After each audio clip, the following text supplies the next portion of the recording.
ಕರ್ನಾಟಕವನ್ನ ತೆಗೆದು ಕಲ್ಯಾಣ ಕರ್ನಾಟಕ ಅಂತ ಹೇಳಿ ನಾಮಕರಣ ಮಾಡಿದ್ದೀರಿ. ನಿಜವಾಗಿ ನಮ್ಮ ಜನರ ಕಲ್ಯಾಣ ಆಗ್ಲಿಲ್ಲ ಅಧ್ಯಕ್ಷರೇ, ಯಾವುದೇ ರೀತಿ ನಮ್ಮ ರೈತರ ಕಲ್ಯಾಣ ಆಗ್ಲಿಲ್ಲ. ಹಾಗಾಗಿ ವಿಜಯನಗರ ಶ್ರೀಮಂತಿಕೆ ಚಾಲುಕ್ಯರ ವೈಭವದಲ್ಲಿ ಮೆರೆದಂತ ನನ್ನ ನಾಡು ಯಾಕೆ ಬಡವಾಯ್ತು? ಉತ್ತರ ಕೊಡ್ಬೇಕಲ್ಲ ಅಧ್ಯಕ್ಷರೇ, ನನಗೆ ಉತ್ತರ ಸಿಗಬೇಕಲ್ಲ ಅಧ್ಯಕ್ಷರೇ. ಇವತ್ತು ತಾವೇ ಟ್ಯಾಲಿ ಮಾಡ್ರಿ, ತುಲನೆ ಮಾಡ್ರಿ. ಅತಿ ರಾಜ್ಯದ ಬಡವರಿರ್ತಕ್ಕಂಥ ಜಿಲ್ಲೆಗಳು ಯಾವುವು ತಾವು ತುಲನೆ ಮಾಡ್ರಿ. ಇವತ್ತು ತಲಾ ಆದಾಯದ ಕಡೆ ತಾವು ಗಮನ ಕೊಡ್ರಿ. ಕೊನೆಯದು ಯಾವ ಇರ್ತಾವಪ್ಪ ಅಂದ್ರ ಅವು ನಮ್ಮ ಅಧ್ಯಕ್ಷರೇ, ಅವು ನಿಮ್ಮ ಅಲ್ಲ. ಹಾಗಾಗಿ ಇವತ್ತು ಅಧ್ಯಕ್ಷರೇ, ಸಾಕಷ್ಟು ಜನ ನನ್ನ ಮತಕ್ಷೇತ್ರದ ಬಡವರು ಪುನಃ ಮುಂಬೈ ಏನಾರ ಕೂಲಿ ಮಾಡತ್ತಾರ ಅಧ್ಯಕ್ಷರೇ. ಅವ್ರ ಬದುಕು ನೀವು ನೋಡಿಲ್ಲ, ಯಾವ ರೀತಿ ಅವ್ರು ಬದುಕು ನಡೆಸ್ತಾರ ನೋಡಿದ್ರೆ ಹೊಟ್ಟಿ ಚೂರು ಅಂತ ಅಧ್ಯಕ್ಷರೇ. ನಮಗ ಬೆಳಗ್ಗೆ ಎದ್ದು ಟಾಯ್ಲೆಟ್ ಮಾಡ್ಬೇಕಾದ್ರೆ ನಮ್ಮ ಜನ 40 ನಿಮಿಷ ಕ್ಯೂದಾಗ ನಿಂದಿರ್ಬೇಕು ಅಧ್ಯಕ್ಷರೇ. ಇವತ್ತು ನಾವು ಅಟ್ಯಾಚ್ ಬಾತ್ರೂಮ್ದೊಳಗ ಐಷಾರಾಮಿ ನಡೆಸೋರಿಗೆ ಅಂತವ್ರ ಬದುಕು ನಮಗೇನು ಗೊತ್ತಾಗ್ತದೆ ಅಧ್ಯಕ್ಷರೇ? ನಮ್ಗೆ ಗೊತ್ತಾಗಲ್ಲ. ಇವತ್ತು ಆ ಜನ ದುಡಿಕ್ ಹೋದವರು ತನ್ನ ಹೆತ್ತ ತಾಯಿ ತಂದೆ ಒಂದ್ ವೇಳೆ ಸತ್ತಿ ಸುದ್ದಿ ಬತ್ತಂದ್ರ ಎಷ್ಟೋ ಜನ ಮಣ್ಣಿಗೂ ಬಂದು ಅಟೆಂಡ್ ಆಗ್ಲಿಕ್ಕಾಗಲ್ಲ ಅಧ್ಯಕ್ಷರೇ. ಮಣ್ಣಿಗೂ ಬಂದು ನಾನು ನಿಮ್ಗೆ ವಿನಂತಿಯನ್ನ ಮಾಡ್ತೇನೆ, ನನ್ನ ಮತಕ್ಷೇತ್ರದ ಸನ್ಮಾನ್ಯ ದೊಡ್ಡ ದೊಡ್ಡ ನಾಯಕರಿದ್ದರೆ ಯಾವ ರೀತಿ ಕಷ್ಟಗಳನ್ನು ನಾವು ಅನುಭವಿಸ್ತೀವಿ ಅಂತಕ್ಕಂಥ ನಿಮಗೆ ಹೇಳಕ್ ನಾನು ಪ್ರಯತ್ನ ಮಾಡ್ತೇನೆ. ನನ್ನ ಮತಕ್ಷೇತ್ರದ ಒಂದು ಬಂಜಾರ ತಾಂಡ, ಉಪಮುಖ್ಯಮಂತ್ರಿಗಳೇ, ಬಂಜಾರ ತಾಂಡದಲ್ಲಿ ಆ ಇಬ್ಬರು ದಂಪತಿಗಳ ಹೆಸರು, ಗಂಡನ ಹೆಸರು ರಾಜು ರಾಠೋಡ್, ಹೆಂಡತಿ ಹೆಸರು ಅಧ್ಯಕ್ಷರೇ ದಯಮಾಡಿ ತಾವು ಇದು ಹಾಕೊಂಡು ಕೇಳ್ಬೇಕಂತ ವಿನಂತಿ ಮಾಡ್ತೀನಿ. ತಮಗೆ ಕೇಳತ್ತಂದ್ರೆ ಒಳ್ಳೇದು. ರಾಜು ರಾಠೋಡ್ ಅವ್ನ ಹೆಂಡತಿ ಶಾಲುಬಾಯಿ, ಇಬ್ಬರು ಬಡವರು ಸರ್, ಏನು ಆಸ್ತಿ ಇಲ್ಲ ಅವರಿಗೆ. 30 ವರ್ಷದಿಂದ ಬಾಂಬೆ ಜೀವನ ಮಾಡ್ಲಿಕ್ಕೆ ಹೋದ್ರು. ಸಣ್ಣ 3 ಮಕ್ಕಳಿಗೆ ತಗೊಂಡು ಸರ್. ಸತ್ಯ ನಡೆದಂತ ಘಟನೆ ನಾನು ಹೇಳ್ತಾ ಇದ್ದೀನಿ, ಸತ್ಯ ನಡೆದಂತ. ಬಂಜಾರ ಸಮಾಜ ರಾಜು ರಾಠೋಡ್ ಶಾಲುಬಾಯಿ 3 ಮಕ್ಕಳಿಗೆ ತಗೊಂಡು ಅಲ್ಲಿ ಎಲ್ಲಿ ಕೆಲಸ ಮಾಡ್ತಾರೆ ಅಧ್ಯಕ್ಷರೇ ಅಂದ್ರೆ ಅವರು ಟೆಂಟ್ ಹೌಸ್ ಕರ್ತಕ್ಕಂತ ಕೆಲಸ ಗಂಡು ಮಾಡ್ತಾನ. ಹೆಂಡತಿ ಏನ್ ಮಾಡ್ತಾರ ಅಂದ್ರ ಎಲ್ಲಿ ಮದಿ ಇರ್ತಾವ ಅಲ್ಲಿ ಭಾಂಡೆ ತೊಳಕ್ ಕೆಲಸ ಮಾಡ್ತಾರ ಅಧ್ಯಕ್ಷರೇ. 30 ವರ್ಷದ ನಂತರ 3 ಮಕ್ಕಳಿಗೆ ಓದಿಸ್ತಾರ ಅಧ್ಯಕ್ಷರೇ. 3 ಪದವೀಧರ ಆತಾರ ಅಧ್ಯಕ್ಷರೇ. 2 ಹುಡುಗರು, ಸಣ್ಣಕ್ಕೊಬ್ಬಕ್ಕಿಗೆ ಮಗ, ದೊಡ್ಡ ಮಗ ಏನ್ ಮಾಡ್ತಾನೆ ಅಧ್ಯಕ್ಷರೇ? 40,000 ತಿಂಗಳಿಗೆ ಪಗಾರ ಒಂದು ಕಂಪನಿದೊಳಗ ಆತದ. 2 ತಿಂಗಳು 80,000 ಪಗಾರ ಆದಾಗ ಗುಜರಾತ್ ಟೂರ್ ಕರ್ಕೊಂಡು ಹೋಗ್ತಾನೆ ಅಧ್ಯಕ್ಷರೇ. ತಾಯಿಗೆ, ತಂದೆಗೆ, ತನ್ನ ತಂಗಿಗೆ ಹೋದಾಗ ನರ್ಮದಾ ನದ ದಂಡೆಯೊಳಗ ಅಲ್ಲಿ ಗುರುಡೇಶ್ವರ ಅಥವಾ ದತ್ತ ಮಂದಿರ ದರ್ಶನಕ್ಕೆ ಹೋಗ್ತಾರೆ ಅಧ್ಯಕ್ಷರೇ. ಆ ನರ್ಮದಾ ನದಿಯೊಳಗ ಬಾಂಬೆದೊಳಗೆ ಬೆಳೆದಿರೋ ಪ್ರಯುಕ್ತ ಸ್ವಿಮ್ಮಿಂಗ್ ಬರಲ್ಲ ಅಧ್ಯಕ್ಷರೇ. ಅಣ್ಣ ಹೋಗಿ ಇಸ್ಲಾಡಕ್ ಹೋಗ್ತಾನ, ಅವ ಮುಳುಗ್ಲತ್ತಾನ ಅಂತ ಹೇಳಿ ತಮ್ಮ ಹೋಗಿ ಅವನಿಗೆ ಹಿಡಿಲಕ್ ಹೋಗ್ತಾನೆ ಅಧ್ಯಕ್ಷರೇ. ಆ ಹೆತ್ತ ತಾಯಿ ತಂದೆ ತಂಗಿ ಅದರ ಇಬ್ರು ಕೊಚ್ಕೊಂಡು ಸತ್ತಿದ ನಮಗ್ ಫೋನ್ ಬರ್ತದ ಅಧ್ಯಕ್ಷರೇ. ಯಾಕೆ ಈ ಘಟನೆಯನ್ನು ಹೇಳ್ತೀನಿ ಅಂದ್ರೆ ಅಧ್ಯಕ್ಷರೇ, ಅವ್ರ ಅಂತಿಮ ಸಂಸ್ಕಾರಕ್ಕೆ ನಾನು ಹೋದಾಗ ಅಧ್ಯಕ್ಷರೇ, ಅವ್ರೇನು ತಾಯಿ ಬಡ್ಕೊಂಡು ಅಡ್ತಿಲ್ಲ ಅಧ್ಯಕ್ಷರೇ.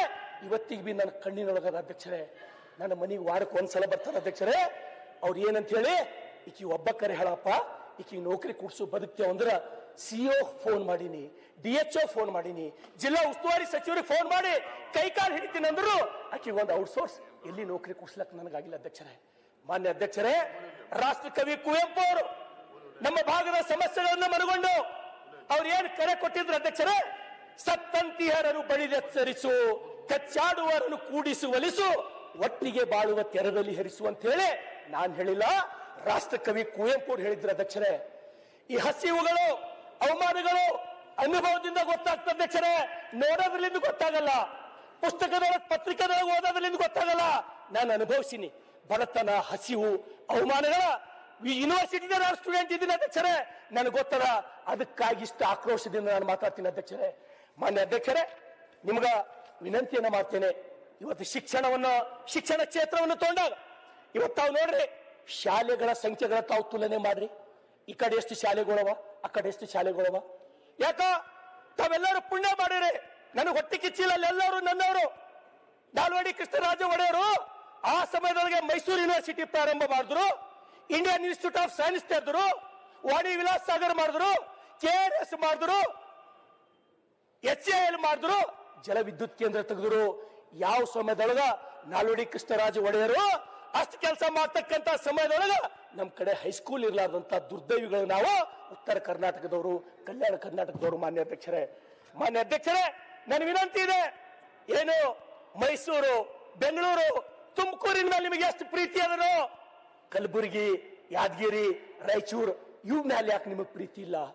ಕಾವೇರಿಗೆ ಸಿಕ್ಕಂತ ಪ್ರಾಮುಖ್ಯತೆ ಕೃಷ್ಣಗೆ ಯಾಕಿಲ್ಲ? ಶರಾವತಿಗೆ ಸಿಕ್ಕಂತ ಪ್ರಾಮುಖ್ಯತೆ ಮಹಾನಾಯಿಗೆ ಯಾಕಿಲ್ಲ ಅಂತ ಹೇಳಿ ನಾವು ಪ್ರಶ್ನೆ ಕೇಳ್ತಕ್ಕಂತ ಹಕ್ಕಿಲ್ಲ ಅಧ್ಯಕ್ಷರೇ. ನಾವು ಕೇಳ್ತೇವೆ, ಈ ಅಧಿವೇಶನ ಬರೀ ಕಾಟಾಚಾರಕ್ಕಾಗಿ ಆಗಬಾರ್ದಂತಕ್ಕಂತ ಮನವಿಯಿಂದ ನಾನು ಕೇಳ್ತೀನಿ ಅಧ್ಯಕ್ಷರೇ. ಮಾನ್ಯ ಅಧ್ಯಕ್ಷರೇ, ಇವತ್ತು ನಾವು ತೊಗರಿ ಬೆಳೆ, ನಮ್ಮ ರೈತರು ನಾವು ಸಂಪೂರ್ಣ ತೊಗರಿ ಬೆಳೆದ್ರೆ ನಮ್ ಜೀವನ ನಡೀತಾವ್ ಸರ್. ಅದೇ ರೊಕ್ಕ ಒಯ್ದು ಕಿರಾಣಿ ದುಕಾನ್ದಾಗ ಕೊಟ್ಟರಷ್ಟೇ ನಮಗೆ ಮುಂದೆ ಉದುರಿ ಕೊಡ್ತಾರ. ನೀವು ನೋಡ್ರಿ, ಕಣ್ಣೀರ್ ಬರ್ತಾವ ತೊಗರಿ ಬೆಳೆ ನೋಡಿದ್ರು, ಸೋಯಾಬೀನ್ ಆಯ್ತು, ಉದ್ದು ಬೆಳೆದ್ರು, ಹೆಸರು ಬೆಳೆದ್ರು, ಅತಿಯಾದ ಮಳೆಯಿಂದ ರಾಶಿ ಮಾಡ್ಕೊಳಕ್ನು ನಮ್ ಕಡೆಯಿಂದ ಆಗ್ಲಿಲ್ಲ. ಅಷ್ಟು ಮಳೆ ನಮಗ ಹೆಚ್ಚಿಗಾಗಿ ಈ ಸಲ ಕಾತು. ಮಾನ್ಯ ಅಧ್ಯಕ್ಷರೇ, KJ ಜಾರ್ ಸಾಹೇಬರಿಲ್ಲ. ಇವತ್ತು ಕರೆಂಟಿನ ಸರ್ ನಮ್ಮಲ್ಲಿ ಹೆಂಗ್ ಸಮಸ್ಯೆ ಅದ ಅಂದ್ರೆ ಸರ್, 7 ಗಂಟೆ ಹಗಲ 3 ಫೇಸ್ ರೈತರಿಗೆ ಕರೆಂಟ್ ಸಿಗ್ತಾ ಇಲ್ಲ ಸರ್. ನಮ್ಮ ರೈತರು ರಾತ್ರಿ 11 ಗಂಟೆಗ ನಾವೆಲ್ಲ ಬೆಚ್ಚಗೆ AC ರೂಮ್ ನ ಮುಕ್ಕೊಂಡಾಗ ಹೋಗಿ ಚಳಿಯಾಗ ಅವ್ರು ನೀರು ಬಿಡ್ಬೇಕು, 11:15 ಹೋಗಿ ಅವ್ರು ನೀರು ಬಿಡ್ಬೇಕು ಅಧ್ಯಕ್ಷರೇ. ಎಷ್ಟೋ ಜನ ಹಾವು ಕಚ್ಚಿ ಸತ್ತಾರ ಅಧ್ಯಕ್ಷರೇ. ಅವ್ರಿಗೆ ಯಾರು ಉತ್ತರ ಕೊಡ್ಬೇಕು ಅಧ್ಯಕ್ಷರೇ? ಅವ್ರು ನಮಗ್ ಫೋನ್ ಮಾಡ್ತಾರೆ ಅಧ್ಯಕ್ಷರೇ. ನಾನು ಕೈ ಮುಗಿತೇನೆ, KJ ಜಾರ್ಜ್ ಅವರವರಿಲ್ಲ, ನನ್ನ ಧ್ವನಿಯನ್ನ ನಿಮಗೆ ಕೇಳಿಸ್ಬೇಕು. ಸಂಪೂರ್ಣವಾದಂತ ರೈತರಿಗೆ ಕರೆಂಟ್ ಕೊಡ್ತಕ್ಕಂತ ಕೆಲಸ ತಾವು ಮಾಡ್ಬೇಕಂತ ಹೇಳಿ ಅಧ್ಯಕ್ಷರೇ. ಮಾನ್ಯ ಅಧ್ಯಕ್ಷರೇ, ಸಾಕಷ್ಟು ಜನ ಹಿರಿಯ ರಾಜಕಾರಣಿಗಳು ನಾವಿಲ್ಲಿದ್ದೇವೆ. ನಮ್ಗೆ ನಾಲ್ವಡಿ ಕೃಷ್ಣರಾಜ್ ಒಡೆಯರ್ ಆದರ್ಶ ಆಗ್ಬೇಕು, ಅಮೋಘ ವರ್ಷ ಆದರ್ಶ ಆಗ್ಬೇಕು, ಮಯೂರ ವರ್ಮಾ ಆದರ್ಶ ಆಗ್ಬೇಕು, ಲಾಲ್ ಬಹದ್ದೂರ್ ಶಾಸ್ತ್ರಿ ಅಂತವರು, ಕಾಮರಾಜ್ ನಾಡರ್ ಅಂತವರು, ನರೇಂದ್ರ ಮೋದಿ ಅಂತವರು ನಮಗೆ ಆದರ್ಶ ಆಗ್ಬೇಕು. ಅದ್ರ ಜೊತೆಗೆ ಜಮ್ಶೆಡ್ಜಿ ಟಾಟಾ, ರತನ್ ಟಾಟಾ ಅವರಂತ ಆದರ್ಶ ಬದುಕುಗಳು ರಾಜಕಾರಣಿಗಳಾದಂತವರು ನಾವು ಮೈಗೂಡಿಸಬೇಕು ಅಧ್ಯಕ್ಷರೇ. ಈ ಜೀವನ ಶಾಶ್ವತ ಇಲ್ಲ. ನಾವೆಷ್ಟೇ ಅಧಿಕಾರದೊಳಗಿದ್ದರು, ನಾವೆಷ್ಟೇ ಶ್ರೀಮಂತರಾದ್ರೂ ಒಂದು ದಿವಸ ನಾವು ಹೋಗ್ಬೇಕು. ಆ ಕಾರಣಕ್ಕಾಗಿ ಉತ್ತರ ಕರ್ನಾಟಕ ಏನು ಅತ್ಯಂತ ಹಿಂದುಳಿದರ ಅಧ್ಯಕ್ಷರೇ, ನಮ್ಮ ಕಲ್ಯಾಣ ಕರ್ನಾಟಕದ ಬಡವರಿಗೆ ಎತ್ತಕ್ಕಂತ ಸಂದೇಶ ಕೆಲಸ ಬೆಳಗಾವಿ ಅಧಿವೇಶನದಿಂದ ಆಗ್ಬೇಕು ಅಧ್ಯಕ್ಷರೇ. ನಾನು ನಿಮಗೆ ಕೈ ಮುಗಿತೀನಿ ಅಧ್ಯಕ್ಷರೇ.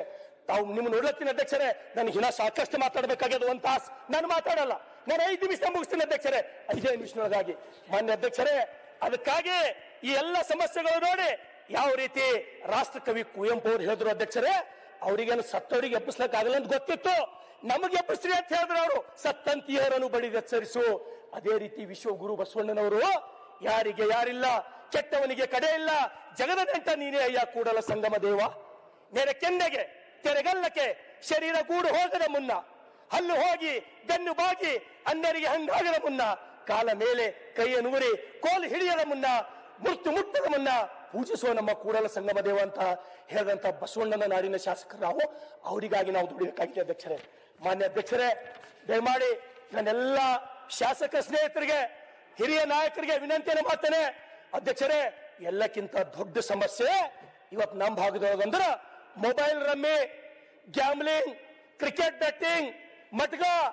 ಇದರ್ಲಿಂದ ಅಧ್ಯಕ್ಷರೇ ಏನ್ ಹುಡುಗರು ಮುಂದೆ ಓದಿ ಸೈಂಟಿಸ್ಟ್ ಆಗ್ಬೇಕು, ಸುಪ್ರೀಂ ಕೋರ್ಟ್ ಜಡ್ಜ್ ಆಗ್ಬೇಕು ಅಂತಂತ ಕ್ಯಾಲಿಬರ್ ಇರ್ತಕ್ಕಂತ ರ್ಯಾಂಕ್ ಸ್ಟೂಡೆಂಟ್ ಇದ್ದವರು ಅಧ್ಯಕ್ಷರೇ ಇವತ್ತು ಫಾಸಿ ಹಾಕೊಂಡು ಸೈಲತ್ತಾರ ಅಧ್ಯಕ್ಷರೇ. ಫಾಸಿ ಹಾಕೊಂಡು ತಮ್ಗೆ ಎಷ್ಟು ಮಂದಿ ಫೋನ್ ಬಂದು ನನಗೆ ಗೊತ್ತಿಲ್ಲ.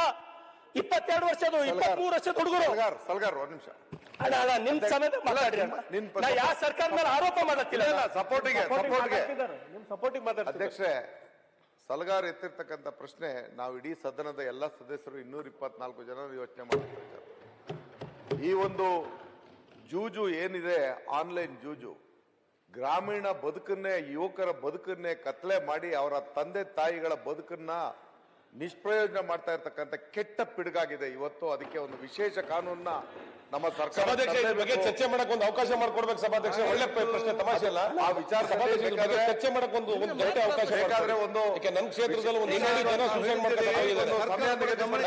ನಾನು ಕೂಡ ಹೇಳ್ತೇನೆ, ಗಂಭೀರದ ವಿಚಾರ ಅಧ್ಯಕ್ಷ.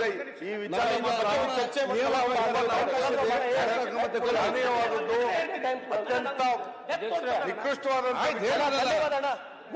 ಸಲ್ಗಾರ್ ಹೇಳಿ, ನೀವು ಮಾತಾಡಿ ನೆಕ್ಸ್ಟ್. ಅಧ್ಯಕ್ಷರೇ, ಇದರಿಂದ ಇಡೀ ಯುವ ಜನಾಂಗವೇ ಬಲಿಯಾಗ್ತಾ ಇದೆ ಅಧ್ಯಕ್ಷರೇ. ಇವತ್ತು ನಿಮಿಷ CC ಪಾಟೀಲ್ ಅನ್ನೋದು ಹೇಳ್ತಾರೆ. ಸಭಾಧ್ಯಕ್ಷರೇ, ಗೃಹ ಸಚಿವರಿಲ್ಲಿದ್ದಾರೆ. ಓಸಿ ಮತ್ತು ಮಟ್ಕಾದ ಬಗ್ಗೆ ಇಸ್ಪೇಟಿನ ಬಗ್ಗೆ ಏನು ಹಿರಿಯ ಸದಸ್ಯರು ಹೇಳಿದರು, ಇದಕ್ಕೆ ನನ್ನ ಸಹಮತ ಇದೆ. ಯಾಕೋ ಏನೋ ಈ ಸರ್ಕಾರದಲ್ಲಿ ಅದರದ್ದು ವೇಗ ಸ್ವಲ್ಪ ಜಾಸ್ತಿ ಆಗಿದೆ. ದಯವಿಟ್ಟು ಅದನ್ನ ಕರ್ಬ್ ಮಾಡಲಿಕ್ಕೆ ಪೊಲೀಸ್ ಅಧಿಕಾರಿಗಳಿಗೆ ನಿರ್ದಾಕ್ಷಿಣ್ಯವಾದಂಥ ಸೂಚನೆಯನ್ನು ಕೊಡಬೇಕಂತ ನಾನು ಮನವಿ ಮಾಡ್ತೀನಿ. ಆನ್ಲೈನ್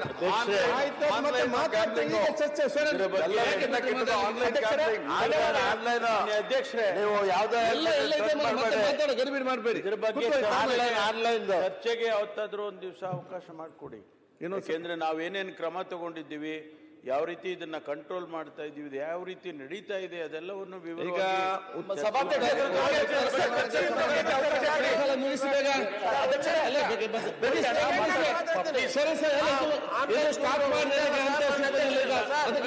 ಮಾತಾಡುವ ಅವ್ರ ಸೊಸೆ ಏನಿದೆ ಕಥೆ ಅದ್ರ ಬಗ್ಗೆ ಮತ್ತೆ ಮಾತಾಡಿ. ಈಗ